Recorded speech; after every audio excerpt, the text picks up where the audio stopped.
बड़ी खबर आ रही है जहां पर बड़े उद्योगपति की गोली मारकर हत्या करने के बाद से पटना में बवाल है। उद्योगपति गोपाल खेमका की गोली मारकर हत्या कर दी गई है और उद्योगपति की हत्या का सीसीटीवी फुटेज सामने आ गया है। गोली मारने के बाद बाइक से भागा बदमाश। मैं आपको बता दूं कि अशोक खेमका का गोपाल खेमका का पहले से ही ये जो आरोपी है, मर्डरर है, वो इंतजार कर रहा था। काफी पहले से वो वहां पर खड़ा हुआ था और जैसे ही गोपाल खेमका अपनी सोसाइटी के अपार्टमेंट के गेट पर पहुंचे, वो पास आया और उसने गोपाल खेमका को गोली मार दी और उसके बाद बाइक से फरार हो गया। तो ब्रेकिंग न्यूज ये देखिए, ये सोसाइटी का गेट है। इस सोसाइटी के गेट के आसपास ही वो घूम रहा था। पहले से ही वो घात लगाए बैठा था। रात करीब 11:30 का वक्त था जब इस वारदात को अंजाम दिया गया। आप देखिए यहाँ से ये सीसीटीवी है सोसाइटी का, जिसमें आरोपी शख्स गोली मारते हुए कैद हो गया है। ये तस्वीरें मैं आपको दिखा रहा हूं, इन तस्वीरों को जरा ध्यान से आप देखिए। ये तस्वीर उसी सोसाइटी की है, पटना की तस्वीर है जहां पर गोपाल खेमका रहते थे। अब ये देखिए, ये गोपाल खेमका की गाड़ी आती है और उसके पीछे एक और गाड़ी है। तो गोपाल खेमका बिल्कुल सोसाइटी के गेट पर पहुंचते हैं, क्योंकि गेट, ये देखिए, ये शख्स आया बिल्कुल पास में और गोपाल खेमका की कार के पास गया, लेकिन वो हिस्सा पीछे छुप गया उसका। अब ये देखिए, ये गोली मारने के बाद ये आगे भागा। इसने हेलमेट पहना हुआ है, फिर बाइक पर सवार हुआ और उसके बाद फौरन यहां से निकल गया। यानी कि विद इन सेकंड्स, 4-5 सेकंड के अंदर ये पूरा उसने वारदात को अंजाम दिया और भाग गया। उसके बाद जो सोसाइटी का गार्ड है वो बाहर निकल के आता है। पीछे वाली गाड़ी में जो शख्स था वो अपनी गाड़ी से निकल के बाहर भागता है, फिर वो गेट की तरफ भागता है। अब ये गार्ड यहाँ पर गेट खोल रहा है, इसको तब तक पता नहीं है कि मर्डर हो गया है बाहर।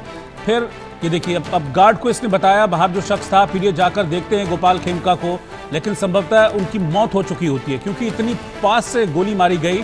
पॉइंट ब्लैंक रेंज से शूट किया गया गोपाल खेमका को। उन्हीं के अपार्टमेंट के बिल्कुल बाहर इस वारदात को अंजाम दिया गया। ये देखिए, ये तस्वीरें हैं, ये सीसीटीवी कैमरे में पूरी वारदात यहाँ पर कैद हो गई है। एक शख्स जो पहले से ही इंतजार कर रहा था, हत्यारा पहले से ही वहां पर मौजूद था। जैसे ही गोपाल खेमका की गाड़ी यहाँ पहुंची, उसने सीधा गोली दाग दी। पॉइंट ब्लैंक रेंज से फायर किया गोपाल खेमका के ऊपर और यह आश्वस्त होने के बाद उनकी मौत हो गई है, वो वहां से फरार हो गया। 5 सेकंड के अंदर ये पूरी की पूरी वारदात को अंजाम दी और पास में उसने अपनी बाइक खड़ी की हुई थी, बाइक में वो फरार हो गया। और खास बात यह कि इस शख्स ने हेलमेट नहीं उतारा अपना, क्योंकि उसे पता था कि यहां पर सीसीटीवी है, इसलिए उसकी पहचान ना हो, इसलिए हेलमेट पहने ही उसने इस वारदात को अंजाम दिया। रात 11:30 बजे के आसपास का मामला। आप पीछे देखिए, पीछे आपको कुछ गाड़ियां जाती हुई दिखाई देंगी। यानी कि ऐसा भी नहीं था कि बिल्कुल सुनसान था, वहां पर गाड़ियां चल रही थी, ठीक ठाक हलचल थी। गर्मी का मौसम है तो 11-11:30 बजे अच्छी खासी हलचल रहती है और पटना तो वैसे भी राजधानी है, तो वहां पर लगातार रात भर हलचल रहती है। तो इस दौरान 11:30 बजे के आसपास बड़ी वारदात को अंजाम दिया गया। फिर देखिए, वहां पर एक शख्स जो है इधर उधर कुछ फोन वगैरह कर रहा है, शायद पुलिस को संभवतः इस बारे में जानकारी दी गई। फिर पुलिस मौके पर पहुंची और फिर जाकर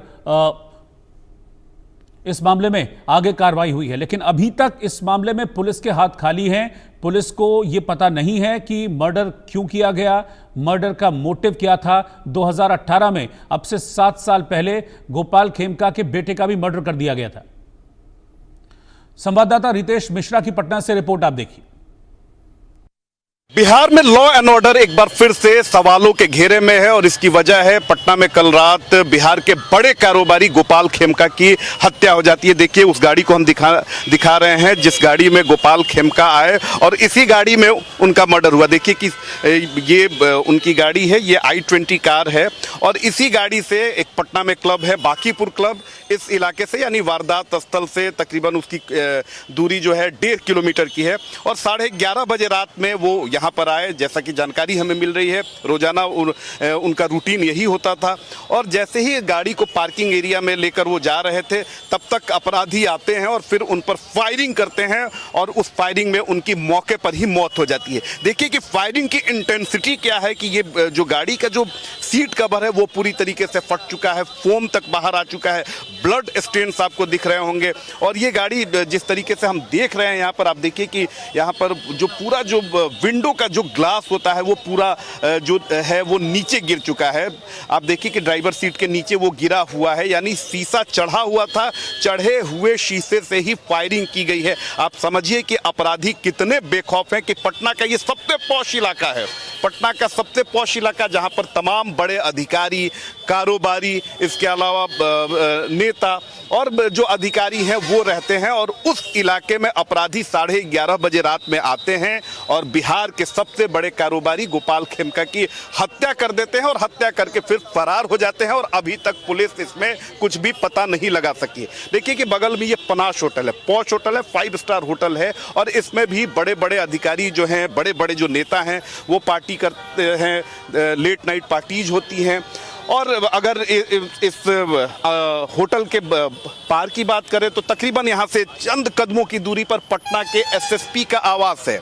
इसके अलावा कई जजेज जो हैं उनका आवास इसी इलाके में है। और सामने के स्टेज पर अगर देखें तो तकरीबन चंद कदमों की दूरी पर, कुछ मीटर्स पर पटना के डीएम का आवास है। और उस इलाके में अपराधी आते हैं, बिहार के बड़े कारोबारी को गोली मारते हैं और फिर आराम से वो फरार हो जाते हैं। तो ये लॉ एंड ऑर्डर पर बड़ा सवाल है। देखिए कि जो जानकारी हमें मिल रही है उसके अनुसार तकरीबन 11:30 बजे रात में पटना का बांकीपुर क्लब है, वहाँ से गोपाल खेमका अपने घर के लिए आते हैं।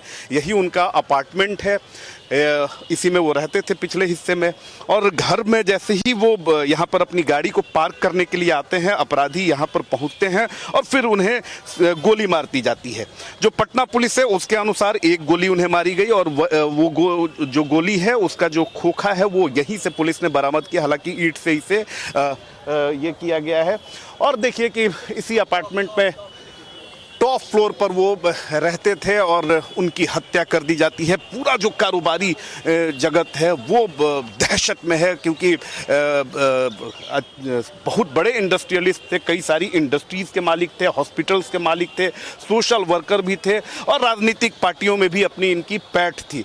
तो उनकी हत्या हो जाने के बाद बिहार में जो कारोबारी है वो एक बार फिर से दहशत में है। अब अगर बात करें तो कल ही शुक्रवार को ही देखिए कि सीवान में 6 लोगों को गोली मार दी जाती है, 3 लोगों की मौके पर मौत हो जाती है।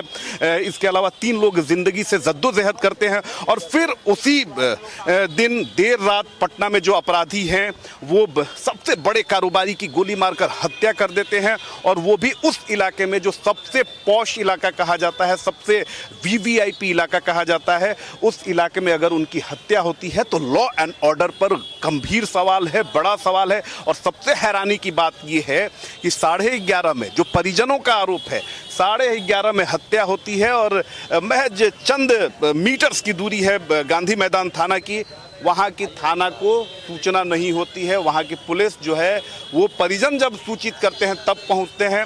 इसके अलावा अगर बात करें जो इस इलाके की जो एसपी हैं, जिनकी कमान है सुरक्षा व्यवस्था की, सिटी एसपी, वो भी तकरीबन 2:30 बजे यानी घटना से 2 घंटे बाद जो वारदात स्थल है वहाँ पहुँचती हैं। तो ये बताने के लिए काफ़ी है कि लॉ एंड ऑर्डर की स्थिति बिहार में क्या है। आए दिन हत्याएं हो रही हैं, ना सिर्फ राजधानी पटना बल्कि बिहार के 38 जिलों से लगातार हत्याओं की सूचना निकलकर सामने आ रही है। क्योंकि आम आदमी की जब मौत होती है उस पर कोई सवाल नहीं उठता है, लेकिन ये खास व्यक्ति थे, इनकी हत्या हुई है और सरकार घिर रही है। लिहाजा देखिए कि अब पुलिस ने तब व्यवस्था की है जब एक व्यक्ति की हत्या हो जाती है। हालांकि जो जानकारी मिल रही है उसके अनुसार इनके बेटे की भी हत्या 2018 में औद्योगिक क्षेत्र है हाजीपुर में, वहाँ पर कर दी गई।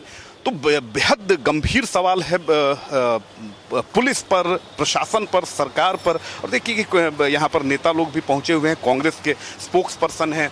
ये बताइए क्या कहेंगे इस घटना पर? जो बहुत दुखद विषय है, ये राजनीति का विषय नहीं है, ये आम आदमी का विषय है। आज ये राजनीति का विषय नहीं रह गया है। उद्योगपति हों और जिस तरह से आम आदमी के साथ कितनी हत्याएं हो रही है पटना में लगातार 2 महीने से।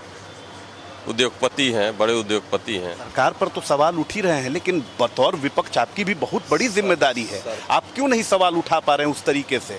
हम हर तरह से सवाल उठा रहे हैं, जनता में आक्रोश है।